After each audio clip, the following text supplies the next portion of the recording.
Libertação, autora Lívia Petri.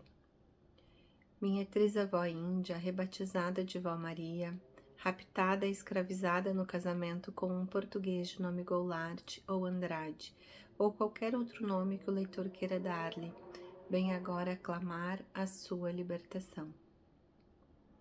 Ela, a índia de tranças, as mesmas tranças que eu carregava no cabelo em pequena e que insisto em usar na adultez.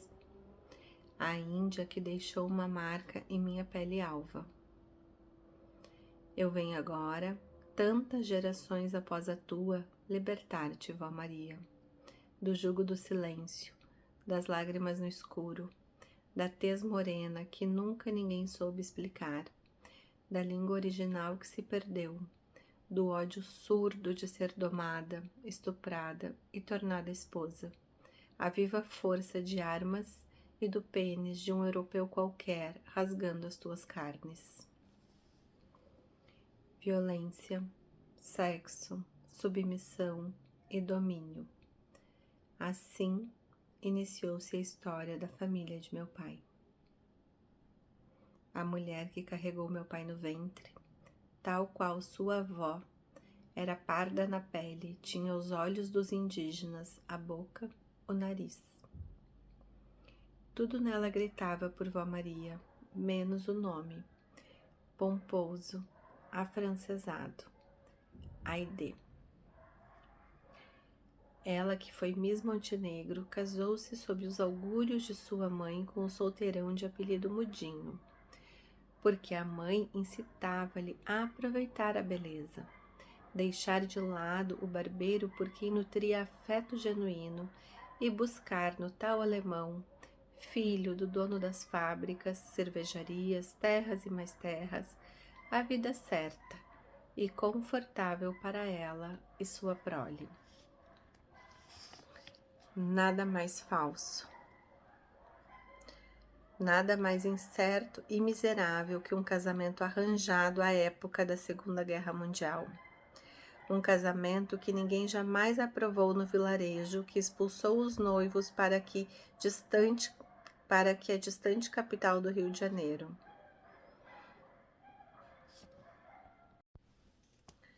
Nada mais falso, nada mais incerto e miserável que um casamento arranjado à época da Segunda Guerra Mundial.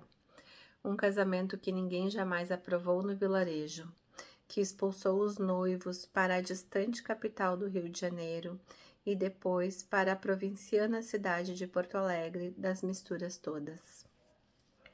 Nem os brasileiros, nem os alemães e seus descendentes jamais engoliram o jovem casal.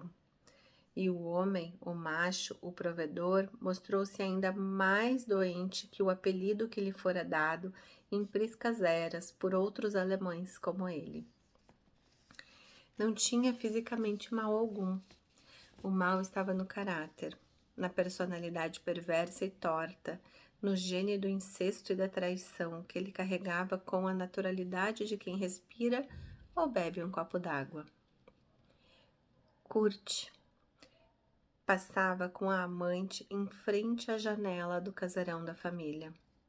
Sua mulher, num reles vestido de chita e um casaco de tricô, grávida, fitava o marido e sua amante no Ford último tipo, passando pela rua, indo em direção à Vila Pinto, onde a tal sujeitinha morava. Assim, a cada gestação, e foram 5 os rebentos do casal, uma amante vinha assombrar os dias ensolarados e lânguidos daquela mãe infeliz. Às 2 filhas do casal foi destinado o ensino, que papai gostava delas, fossem mais que sua prole. Às 2 filhas do casal foi destinado o ensino de que papai gostava delas, fossem mais que sua prole, fossem seu objeto de sedução e desejo. A mãe das meninas ficava relegado ao silêncio pesado e à indiferença do marido nas refeições à mesa da família. Nem um simples, por favor, me passa o arroz? Ele era capaz de responder no gesto ou na voz. Simples assim, ignorava-a de todas as distâncias que era possível ignorar alguém cara a cara. Sentado à mesa, nas cadeiras de madeira, duras e frias, como duro, rijo e frio era o pau e o temperamento do esposo Kurt, o covarde. No mais das vezes, ele era um móvel da casa, mudo, catatônico, o olhar fixo em algum ponto perdido na parede. Bebia uísque, gole a gole. Saía sem hora para retornar. Quando a Aide ousava perguntar e ele se dignava a responder, dava-lhe sempre evasivas. Estava por aí. Silêncio e silêncio. Aos filhos restaram alguns poucos momentos em que o pai, depois de resfolegar com a amante da vez, dirigia-se à poltrona principal da sala e lia Don Quixote, em alto e bom tom. Cervantes era quem o salvava da mudez total com os pequerruchos. A loucura do protagonista da novela espanhola e a loucura de Curte por mulheres foi quase a mesma coisa. Em função dos escândalos todos, saiu da fábrica, deixou atrás o posto do dono da empresa, faliu a cervejaria, perdeu as terras todas, abandonou o casarão da família em Montenegro. Virou um pobre e falido tradutor juramentado numa capital cheia de empresas de tradução. Seu último tostão perdeu-o para um sócio fraudulento. E assim, na doença, na tristeza e na pobreza, a linda Aide se viu presa num corpo de matrona, dando aulas como professora primária, depois funcionária pública numa biblioteca empoeirada de um tribunal e nada mais. Os pães eram contados, as gramas do queijo, do presunto, a margarina eram usados com parcimônia. Sem que ela se desse conta, era outra vez escravizada de um homem nefasto, como o fora Vó Maria. Aide, prisioneira da raiva, da revolta, da mágoa e das aparências, nunca cogitou ser chamada de a desquitada. Isso já era castigo demais para ela. Aide ia a inveja a roer-lhe todas as carnes. Foi quando o primogênito, que conhecia de cor os desvios do pai, casou-se. O filho mais velho também carregava a maldição, trouxe com ele as doenças de seu pai, e o avô e não sei mais quem antes dele traziam. Trouxe o ódio, a inveja, a violência, a tara sexual para dentro da nova família que iniciava. Teve um filho fora do casamento, ainda na juventude, a quem abandonou peremptoriamente sob os aplausos de Aide. Casou-se às escondidas para não levar uma bala no meio das fuças. E do casamento secreto nasceram 2 filhas, a primogênita igual ao pai em tudo, e uma caçula, que era a cópia fiel da mãe das meninas. As filhas cresceram entre a cegueira apaixonada da mãe delas e o assédio sexual e moral do pai. Aos 40 anos, não suportando ter uma família diferente, bem-sucedida, Ricardo arranjou outra amante. Não uma que sua esposa ignorasse, mas aquela que era bruxa, batuqueira, miserável e arrivista. Aquela que virou tudo de ponta cabeça, que enlouqueceu-o de vez. Assim, destroçada a família, coube às filhas e à matriarca reconstruírem-se. A primogênita casou-se com um homem grosseiro, odiento, vivaldino. Foi infeliz e teve uma única filha que ela ousou colocar na cama do casal. Ao marido, cheio de ódio e violência verbal e física, coube uma bicama num outro quarto do apartamento. Um quarto onde havia a TV, para distrair tanta raiva e revolta.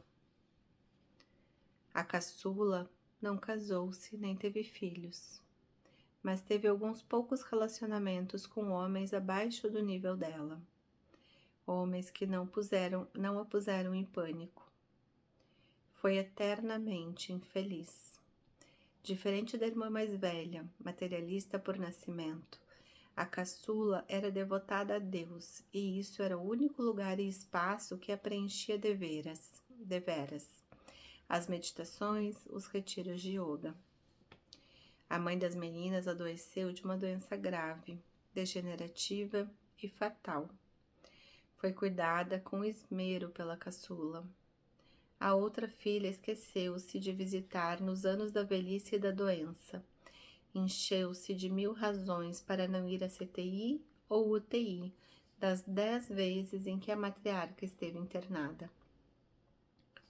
Tampouco esteve no velório ou na missa de 7º dia.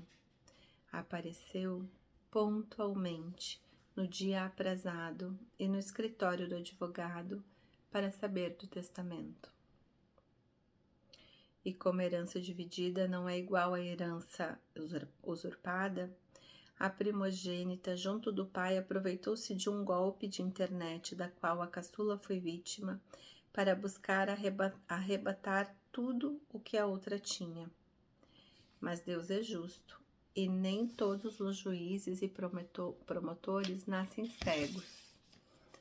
Após 2 anos de batalha judicial, a caçula retomou os bens e o dinheiro que lhe pertenciam por direito. Mudou-se para longe de seus algozes, foi ser feliz e livre. Libertação, Vó Maria. É isso que eu te trago nessa noite insone, porque jamais teremos outras mulheres silenciosas, mudas, escravizadas em nossa família. Mulheres abusadas sexualmente, moralmente, psicologicamente falando, torturadas por homens narcisistas. Eu escrevo para ser livre, e tu, minha antepassada, agora podes voar, pode soltar as tranças, pode cantar os cantos da aldeia, da mata, do universo inteiro que não coube em ti, mas que cabe em mim, mulher selvagem, mulher indômita, mulher de tua árvore inteira. E eu, Vó Maria, eu, Vó Aide, honrarei os galhos, as folhas, os raios de sol, e plantarei frutos no deserto dos afetos, e regarei nos inteiros e cascatas com minhas lágrimas. E porei um oásis no meio do areal, em meio ao Saara violento e bruto, onde os pássaros cantarão, farão ninho e voarão livres num canto diferente dos canários engaiolados que um dia eu ousei jogar pela janela. Estes pássaros, vós minhas, cantarão os mais belos trinados, o gorjeio de quem vive a sua final libertação.